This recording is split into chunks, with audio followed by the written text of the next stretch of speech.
सलाम everyone and welcome back to Gol Roti. अगर तो आप बहुत ज़्यादा बिजी हैं और आपको लग रही है भूख और आपके पास सिर्फ 20 मिनट हैं और उसमें आपको बहुत अच्छा सा पास्ता चाहिए तो ये रेसिपी बिल्कुल आपके लिए है। जितना टाइम पास्ता कुक होने में लगता है उतने ही टाइम में ये डिश बिल्कुल तैयार हो जाती है और ये बहुत मजे की है। इसमें कोई फैंसी इंग्रेडिएंट नहीं जा रहा, सब वही जा रहा है जो घर में ऑलरेडी पड़ा हुआ है। तो चलो इसको ना बनाना शुरू करते हैं। सबसे पहले तो लेना है एक टमाटर, उसको कर लेना है चॉप चॉप और उसको डाल देना है अपने फ्राइंग पैन या फिर पतीले के अंदर। उसके बाद चाहिए एक अदद प्याज, उसको भी कर लेना है चॉप। आपकी मर्जी है बड़े चंक्स रखने हैं छोटे रखने हैं, कोई कैद नहीं है। और उसको भी डाल देना अपने पैन के अंदर। फिर हमें चाहिए एक लहसुन का जवा, उसको भी बस टूटे हाथों से काट लेने और वो भी डाल देना है इसके अंदर। अब ये चीजें इतनी रैंडमली कटी हुई है कि आपको प्रिसाइज होने की जरूरत ही नहीं है।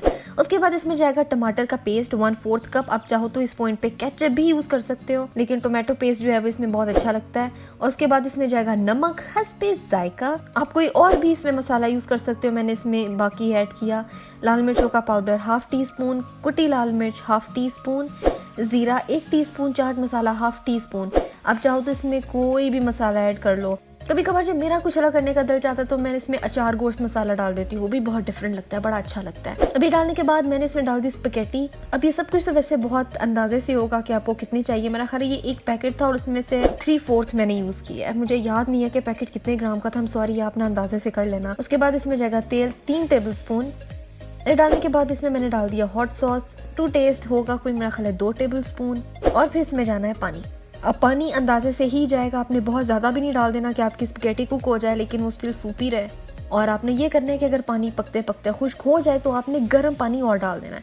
इसको रख दिया मैंने चूल्हे पे कुक होने के लिए, इसको कवर किया और कोई 5 मिनट बाद मैं इसको देखती रही और चम्मच चलाती रही टू मेक श्योर कि स्पैगेटी हमारी जल तो नहीं रही। वैसे भी बहुत लोग जलते हैं हमसे, स्पैगेटी भी चलना शुरू हो जाए कोई बड़ी बात नहीं है। तो बस इसमें अब करना कुछ भी नहीं है, बस इसको चम्मच चलाते रहना, कवर करके कुक करना है।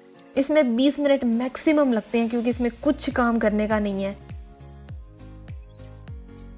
और जब आप देखो कि पानी इसमें थोड़ा सा है, मतलब इतना सा सॉस है, तो क्या करना है कि चूल्हा बंद करते हैं, इसको कवर करके रख देना है कोई 15 मिनट के लिए, ऑप्शनल है। ये करने से स्पैगेटी ड्राई नहीं होती, जूसी रहती है। और फिर ना आपने इसको गरम गरम सर्व करना है, चीज़ ऑप्शनल है। मैंने इसमें पार्मेजान डाल दी थी ऊपर और थोड़ी सी मैंने काली मिर्च छिड़क दी थी। और इसमें एक छोटी सी टिप है कि जब आप इसको रीहीट करो, जब आपका पास्ता ठंडा हो जाए और आपको दोबारा खाना है, इसको आपने गर्म करना है, तो इसमें दूध डाल के इसको गर्म करना ताकि इसकी रिचनेस खत्म ना हो जाए। मैं ऐसे ही करती हूँ पास्ता, मुझे जब भी गर्म करना होता है ना तो मैं इसको दूध डाल के गर्म करती हूँ, मैं पानी नहीं डालती।